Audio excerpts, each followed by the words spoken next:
¿Siempre supiste qué querías ser de grande? Cuando eras chico, ¿cómo eras? Sí, no, la verdad, cuando era chico yo tenía otras aspiraciones que trabajar en la industria financiera. Cuando yo era chico tenía yo el sueño de ser, en primer lugar, chef y en segundo lugar quería yo ser rescatador de animales, ¿no? Rescatador de animales, me di cuenta pronto que tal vez no era una forma de vida, sino tal vez un llamado más que nada. Y el tema de chef, pues obviamente era más como hobby que otra cosa. Así es que finalmente me decidí por estudiar administración de empresas y ahí ya tomé el camino hacia las finanzas. Claro, y del mercado de capitales, ¿qué fue lo que te atrapó? Pues mira, en aquella época el tema de la industria financiera estaba pues muy dinámico, además había pues muy buena reputación de la gente que a eso se dedicaba, oportunidades, ¿no? Así es que así yo pensé que ahí podría yo tener un camino, como te dije, estudié administración de empresas como un conocimiento básico, pero dentro de la carrera me di cuenta que el tema de las finanzas me llamaba la atención, así es que decidí especializarme en eso y entrar a la industria bancaria, aunque fue muy difícil, Guadalupe, porque en aquella época coincidió con el tema de las Torres Gemelas y obviamente encontrar un trabajo en la industria fue muy difícil. Pasé casi un año buscando un trabajo después de terminar la maestría hasta que finalmente se dio la oportunidad. Claro, en ese periodo estabas en México, basado, porque ahora vives en Suiza, ¿no? Pero trabajaste en entidades muy importantes. Estuviste en Citi, en Merrill Lynch, en Deutsche Bank, en UBS. Contame cómo fue un poco ese momento y el porqué de cada uno de estos cambios que hiciste, ¿no? De entidades. Claro, claro, por supuesto. Sí, exactamente. Yo estudié mi carrera en México, pero después ya hice mis estudios de posgrado en Inglaterra. Y ahí fue precisamente cuando al regresar, pues me di cuenta que encontrar ese trabajo en la industria financiera era mucho más difícil porque la época era muy mala. Finalmente, buscando por muchos caminos, logro entrar al departamento de análisis de Citigroup en México y precisamente esa es la razón por la que hice yo una carrera como analista, principalmente, casi 17 años de mi vida como analista. Y claro, ¿no? Las oportunidades se iban dando a veces dentro de los bancos, a veces fuera de los bancos, y yo tratando de crecer siempre, es que fui buscando esas oportunidades y como bien dices, pues de Citigroup cambia a Merrill Lynch, también coincide con que ese cambio con Merrill Lynch se dio en una época difícil, el tema de la gran crisis financiera, crisis hipotecaria en La de Estados Unidos. 2008, claro, Sí, sí. exacto. Entonces Merrill Lynch termina siendo absorbido por Bank of America. Ahí logro hacer el cambio a Deutsche Bank. Finalmente, en el caso de Deutsche Bank, cuando decido salir también coincide con que el banco estaba pues cerrando algunas operaciones en Latinoamérica. Entonces yo te diría, el camino y los cambios que se han dado a través de los años en instituciones financieras, mucho ha tenido que ver con seguir buscando un crecimiento y que también la coyuntura de los bancos no siempre es fácil, ¿no? Claro, eso te iba a preguntar porque, bueno, ahora de lo que me interesó de tu caso especialmente es que eres Life Transition Coach y me interesaba preguntarte en qué momento de tu vida te interesaste por el coaching, si vos te interesaste por el coaching primero y después por el Life Transition o al contrario, porque se me ocurre por todas estas experiencias que viviste en los bancos que puede haber sido una cosa o la otra. ¿Cómo fue tu llegada al mundo del coaching, digamos? Exactamente, sí, yo a través de mi carrera he tenido este gusto, esta pasión por tratar de tener un impacto positivo en la gente, ¿no? Y coincide, de hecho, el tema de la pandemia con que ahí me doy cuenta que podía yo tener un impacto tal vez un poco mayor si me profesionalizaba, ¿no? Mm, Así es que es entonces cuando decido certificarme como life coach. También entonces decido certificarme como mental health first aider, básicamente como una forma de apoyar a la gente que en aquellos momentos, te acordarás, estaba pasándola sí, muy mal, ¿no? muy Y, mal. y, y se vio muy evidente que todos teníamos retos importantes en ese aspecto. Entonces, eso me ayudó a aprender mucho, como dije, a profesionalizar lo que yo ya hacía de forma, pues, informal y entonces obviamente comienza ya a tomar camino una profesión alterna a la industria financiera, que es precisamente lo de life coaching. ¿Y por qué me enfoco en lo de las transiciones de vida? Porque precisamente son en las transiciones de vida donde he detectado yo pues que las emociones son muy difíciles de manejar y que muchas veces esas emociones difíciles de manejar nos impiden ver el camino hacia adelante, ¿no? Y ahí es donde creo yo que puedo tener un impacto. Claro. Esas 2 certificaciones, ¿qué tipo de conocimientos te dieron? Claro, mira, en primer lugar, el tema del life coaching se enfoca mucho en lograr que la gente cumpla sus metas, cualquiera que sea la meta, ¿no? Pero tiene un proceso muy rígido para tener resultados tangibles, resultados a través del tiempo y que finalmente esa meta de largo plazo se cumpla, ¿no? Tal vez incluso que una visión que parece un poco subjetiva se Mm, convierta en una cadena de metas y que esas metas lleven a esa visión. Así es que la certificación de Life Coaching me dio esa estructura para lograr objetivos y metas y poderlo también transmitir a la gente, ¿no? Y en cuanto a salud mental y la certificación que hice en ese aspecto, pues claro, me dio muchísimo conocimiento con respecto a, pues, los retos mentales que todos tenemos en cierto grado y en cierta medida a través de nuestra vida, ¿no? Y cómo atacar esos problemas y cómo dar ayuda, ¿no? Como dije, esa certificación, pues es una certificación de primeros auxilios en salud mental, sí, lo que significa que no es que como certificado de ello todo un proceso que lleve hasta una conclusión, sino es ser precisamente ese primer punto, esa persona que como en cualquier accidente pueda brindar esos primeros auxilios y apoyar a la persona. claro. ¿Ya te ha pasado casos en los que has aplicado esta segunda certificación, la de ayuda de salud mental? Sí, claro que sí, muchas veces porque algo que aprende uno en esa certificación es que la gran mayoría del tiempo la persona no se acerca para pedir ayuda, ¿no? Al contrario, Mm, uno tiene que leer entre líneas mm, y ver que algo está mal, ¿no? Entonces te pongo un ejemplo, de pronto tienes una persona que de la noche a la mañana comienza a volverse callada, comienza a volverse ausente, tienes estas, por ejemplo, reuniones a través, por ejemplo, como de hoy, de Zoom o de algún medio electrónico, la persona no prende la cámara, su actitud cambia y entonces algo que se enseña en esas certificaciones, cómo aproximarse a esa persona, cómo hablar de esos temas, cómo escuchar, ¿no? Que eso es algo muy importante y encaminar a que esa persona pueda tener ayuda más duradera y de un profesional a final de cuentas. claro.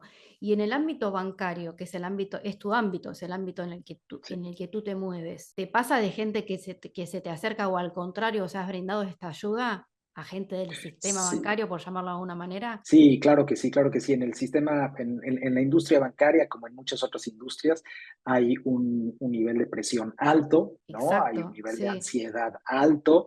Es una industria cambiante, es una industria que de pronto tiene buenos años, de pronto tiene malos años.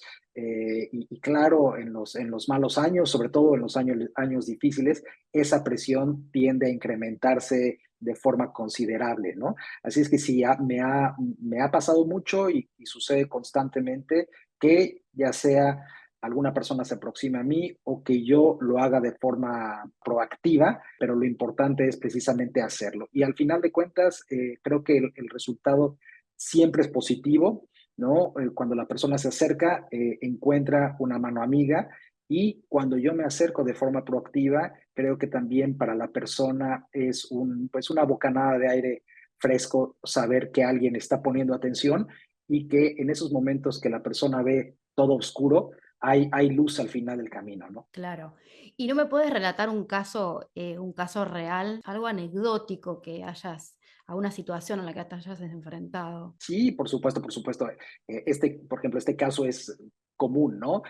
Una persona que aparentemente es una persona exitosa, que es Ujú. una persona que está a tope en su juego, ¿no?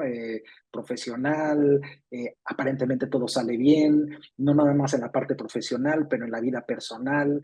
En fin, una persona que a los ojos de todos es una historia de éxito y que de pronto, en muchos casos, se acercan a mí y me doy cuenta que esa historia de éxito aparente no existe. O si existe, también viene junto con retos difíciles en la parte personal, en la parte laboral. Y, por ejemplo, típicamente lo que pasa es que la persona se acerca y me doy cuenta que está pasando por problemas de ansiedad muy alta, lo que ahora ya conocemos de forma muy común como el famoso burnout, Mm, ¿no? Presión a través del tiempo y que la persona ha tratado de llevar de alguna forma, pero que evidentemente está rebasándola, ¿no? Entonces, algo que hay que hacer inmediatamente es escuchar, ¿no? Escuchar a la persona, sino también poder sensibilizar a la persona de lo que está sintiendo y de lo que está sintiendo que es normal, y finalmente poderle proveer algunos caminos y algunas herramientas para que la persona tenga ayuda, ¿no? Pero sí, normalmente es este tema del burnout que te digo está muy disfrazado con historias de éxito.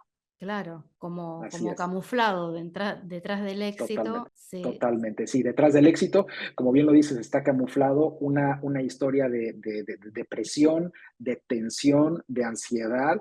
Y al final de cuentas, lo que sucede mucho es que hay miedo, ¿no? La raíz de esa ansiedad o de ese sentimiento muchas veces es miedo, miedo a perder el trabajo, miedo que esa pérdida del trabajo resulte en problemas familiares, ¿no? Y lo mm, que pasa mucho con la mente humana es que pensamos siempre en el escenario más negativo. Aunque la probabilidad sea muy baja o casi improbable, ese escenario es el que toma mayor relevancia en nuestra mente, ¿no? Y muchas veces el trabajo que hago con la persona es tratar de poner como un espejo ante lo que está pensando y que la persona se dé cuenta que tal vez está llevado a un extremo y que la probabilidad es muy baja, ¿no? claro. ¿Y cómo es tomado dentro del ámbito bancario esta especialización nueva? Se toma, tuya me refiero, ¿lo toman como algo normal? ¿Le llaman la atención? Claro.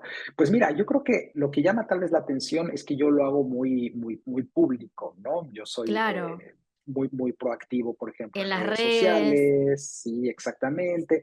He escrito 3 libros relacionados con temas motivacionales, inspiracionales, de salud mental, pero obviamente no deja de ser un hobby que lo he, como te decía yo, profesionalizado. Pero claro, todas las personas en la industria bancaria o en cualquier otra industria tienen sus propios hobbies. Tal vez la diferencia es que los llevan más de forma más callada Mm, que lo que hago yo. Pero yo creo que lo que sí puedo compartir contigo es que, en mi opinión, el efecto ha sido muy positivo, porque algo que me he dado cuenta es que mucha gente está deseosa de ver que otros están pasando por lo mismo, ¿no?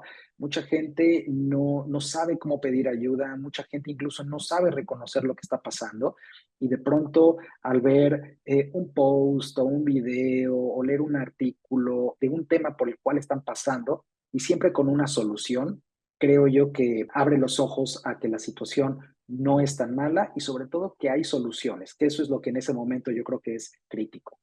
claro. ¿Y cómo hiciste? O sea, tú tienes estas dos certificaciones y después empezaste a hacer, bueno, tienes una especie de blog o una página web, escribiste los libros, las redes sociales.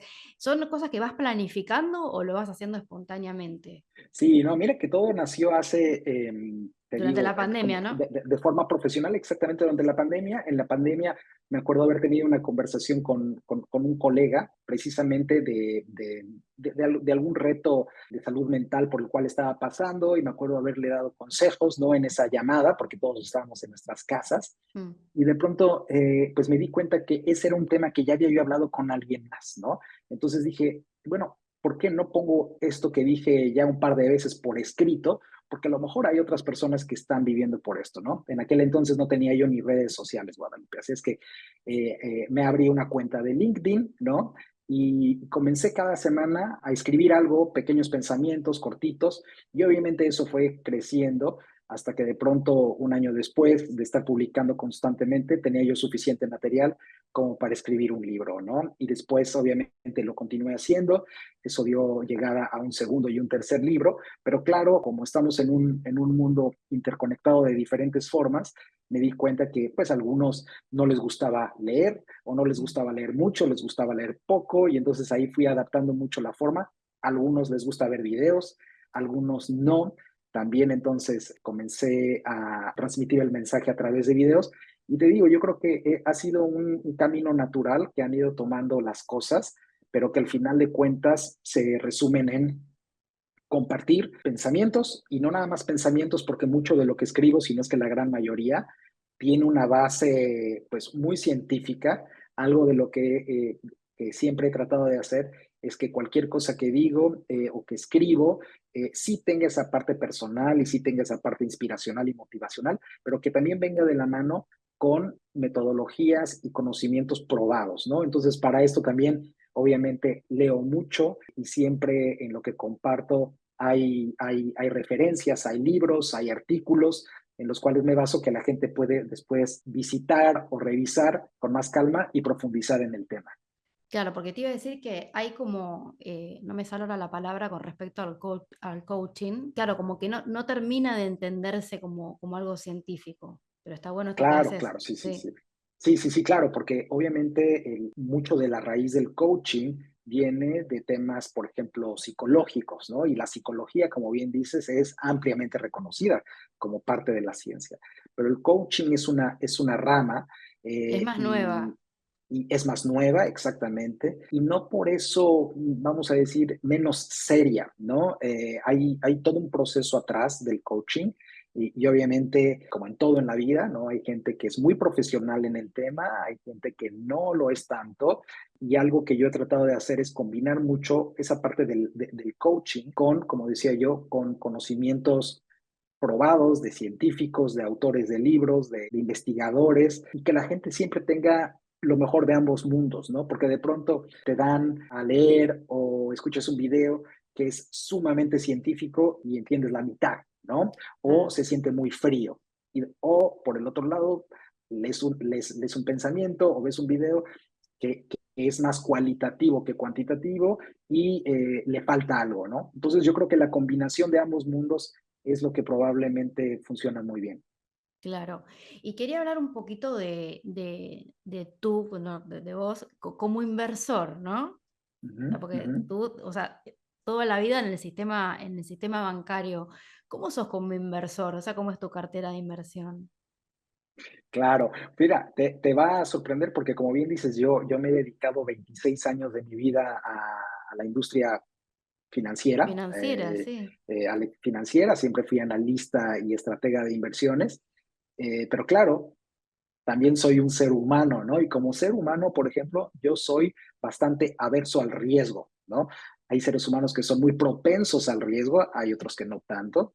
Entonces, es interesante porque a pesar de haberme dedicado a esto toda mi vida y de obviamente tener los estudios y la experiencia detrás, eh, trato de que, por ejemplo, en el tema de inversiones, las lo poco o mucho que hago sea siempre con un riesgo muy bajo, ¿no? Y esto lo hago también, Guadalupe, porque obviamente yo me dedico a esto, de eso es que viene mi ingreso principal, ¿no? Claro. Y claro, yo siempre digo, si además de eso, con lo poco que ahorro, además lo arriesgo en la misma industria en la que estoy empleado, pues es tal vez, como dirían los expertos en finanzas, una muy mala diversificación, ¿no? Claro. Entonces trato de ser muy cuidadoso, muy cauteloso, de diversificar y de tomar muy pocos riesgos. Mm. ¿Y cómo es? Porque ahora vives en Suiza, ¿no? ¿En qué momento Sí. decidiste mudarte ahí? Te quería preguntar si encuentras como muy diferente a la vida que hacías acá. Claro, claro, claro. Pues te decía yo hace algunos minutos que precisamente mis cambios de instituciones financieras a través del tiempo, mucho han tenido que ver con el tema de crecimiento y con las oportunidades y la coyuntura de los mismos bancos. Bueno, pues precisamente antes de moverme a Suiza, yo estaba trabajando para un banco europeo, pero yo basado en México, y ya ese banco estaba, o se hablaba de que probablemente achicaría las operaciones, yo ya lo sentía, ¿no? No había mucha inversión, no había mucho crecimiento, y yo quería crecer. Así es que busqué una oportunidad en otros bancos. Coincide con que algunos compañeros que trabajaban conmigo en aquella institución financiera se mueven a otras instituciones y obviamente pues sugieren que hable yo con ellos, ¿no? Entre esos está un banco aquí en Suiza que finalmente me contrata y obviamente es algo que yo ya estaba buscando porque evidentemente la vida en Suiza, como bien dices, es distinta a la vida en México, no por ello mejor o peor, pero distinta y algo que yo ya estaba buscando era pues tener un ambiente un poco más seguro al que estaba yo viviendo en México, que pues evidentemente estamos hablando en la Ciudad de México de una ciudad de 25 millones de habitantes, de un país de más de 120 millones de habitantes, comparado con Suiza, que es una dinámica muy distinta. Entonces, finalmente obtengo esa oportunidad, me mudo a Suiza y bueno, pues ha sido para mí un placer, un gusto estar aquí, porque evidentemente encuentro lo que estaba buscando, que era una vida mucho más segura, más tranquila, pero no por eso menos dinámica, ¿no? Porque sigo en la misma industria y además esa industria está en constante cambio, en constante evolución Sí, y por ende tengo que estar siempre muy presente. claro. Y a nivel personal, porque, o sea, se te escucha muy, ¿cómo te puedo explicar? Como muy preparado para ayudar a otras personas, pero ¿tú sabes pedir ayuda? Sí, claro, ¿no? A través de la vida he tenido que pedir ayuda muchas veces y lo sigo haciendo. He contado, por ejemplo, con la ayuda de coaches, he contado con la ayuda de psicólogos. Al día de hoy sigue siendo el caso y yo creo que eso es algo que no es de un solo momento en nuestra vida como ser humano, ¿no? De pronto necesitamos más o menos ayuda, más o menos soporte. Claro, siempre está la familia, siempre están los amigos que nos proveen cierto tipo de ayuda y de soporte, pero llega algún momento donde necesitamos profesionales, ¿no? Y así como un psicólogo puede ser un profesional muy importante durante ciertas etapas de nuestras vidas, también lo puede ser un coach cuando necesitamos tener esa claridad y esa estructura para lograr metas, ¿no? Para, por ejemplo, controlar nuestros pensamientos que limitan la forma en la que vemos el futuro, por ejemplo. Así es que sí, es algo que hago constantemente y sin duda alguna seguiré haciendo porque me he dado cuenta en mi vida personal el impacto positivo que tiene, como bien dices, pedir ayuda, ¿no? Y no quedarse uno con esas ansiedades y con esas preguntas que de pronto son muy fáciles de explicar para alguien que es profesional. Claro. Y te imaginas también, porque bueno, todo lo que venimos hablando tiene que ver con, o sea, te especializaste en life transition y todo relacionado al sistema financiero. No sé si se te ha acercado gente que no tiene nada que ver con la banca también y es un campo que lo piensas abordar. Sí, por supuesto, ¿no? Y yo te diría, la gran mayoría de la gente que se me acerca en ese sentido está fuera de la industria, porque precisamente eso es lo bueno de las De las redes sociales, redes, ¿no? claro. Las redes no discriminan por industria o por localidad, no, es algo que se comparte de forma amplia, ¿no? Y general.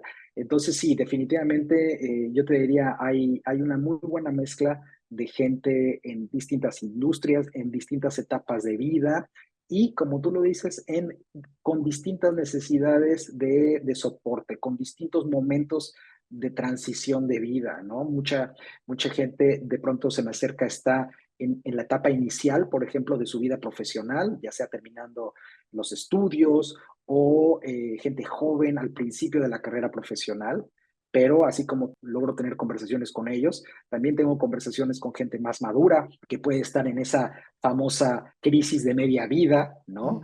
Que de pronto han logrado tener el éxito que buscaban y se preguntan qué más hay, ¿no? ¿Cómo puedo tener ese impacto? ¿Qué voy a dejar? ¿Cuál va a ser mi legado? ¿No? Y claro, ¿no? También están esos casos difíciles para mí difíciles porque son temas sensibles. Por ejemplo, gente que de pronto pierde algún ser querido, necesita ayuda para sobrellevar el momento, pero también para poder tener una meta que perseguir, porque finalmente en esos momentos no nada más es la parte emocional, pero ¿cómo podemos hacer para que la persona vea que hay vida después de esa transición? y que hay muchos objetivos que cumplir y que comience a encaminarse hacia alguno de ellos. Claro. Y hacia adelante en el tiempo, o sea, cuando proyectas, ¿no? ¿A vos se te ocurre que este tipo de coaching que estás haciendo se va a necesitar cada vez más? Digo, por el tema de la Sí, inteligencia artificial, por ejemplo, porque viste que es una verdad a medias, ¿no? El tema de muchos cambios que va a haber a nivel laboral. Se me ocurre que eso puede disparar muchas ansiedades. totalmente. No, no, y por muchos sentidos, tú lo dices muy bien. En el tema laboral, simplemente estamos en un mundo que es no nada más volátil, pero Mm, también un mundo que está cada vez más dependiente de la tecnología, que implica menos dependiente del ser humano. Pero ¿qué sí, pasa con el ser humano, no? El ser humano sigue ahí, el ser humano pierde el trabajo, necesita buscar otro trabajo, de pronto se ve con la necesidad de tomar, por ejemplo, una decisión de retirarse del ambiente laboral cuando todavía es joven o no. claro. Entonces, sí, la parte laboral es muy importante, pero también yo te diría, estamos en un mundo que está teniendo efectos importantes, por ejemplo, en la parte emocional, independientemente de la industria. Te pongo un ejemplo. Hablábamos de las redes sociales como una herramienta muy útil para transmitir un mensaje. Sí, pero si de pronto somos poco estrictos en lo que consumimos en las redes sociales, muy fácilmente podemos vernos inmiscuidos en un ambiente negativo, es decir, consumo excesivo de contenido que tal vez no nos aporta nada y ese contenido de pronto puede disparar algunas ansiedades, algunas inseguridades, comparaciones, por ejemplo, y eso tiene efectos muy importantes porque de pronto, y esto me pasa comúnmente, hay gente que por el contacto excesivo con estas redes sociales, de pronto, por ejemplo, siente que no es exitosa, ¿no? A Sí, pesar de serlo. Siente que falta algo, siente que tiene que demostrar más, siente que no está a la altura. Hay gente que tiene este famoso síndrome del impostor, ¿no? Que es muy interesante porque, te digo, a los ojos de todos, la persona ha logrado y está en la cima de donde todos quisieran llegar, pero para la persona no. Entonces, creo que estas situaciones de transición de vida que ameritan tener apoyo solamente se expanden, solamente crecen y creo que todos en algún momento necesitamos tener este apoyo. sí, es muy curioso eso que decís, pero es tal cual. Bueno, creo que ya vamos a terminar la entrevista. ¿Querías decir algo más que no te pregunté? No sé, algo que quisieras decir, ¿no? Bueno, no, al contrario, quiero agradecerte el espacio porque me permite a través de mi historia, pues resaltar lo importante que es precisamente estar sensibles a lo que estamos pasando, a lo que estamos sintiendo, a nuestras emociones, a que muchos aspectos de la vida implican una transición. No tiene que ser algo drástico, como algunos de los ejemplos que mencioné, Mm. pero simplemente cuando de pronto nos empezamos a replantear quiénes somos, hacia dónde vamos, nuestros valores, eso es una transición al final de cuentas. Entonces, pues simplemente invitar a todos a extender la mano para que alguien les ayude en el momento que sea necesario, ¿no? No hay nada de malo detrás de ello.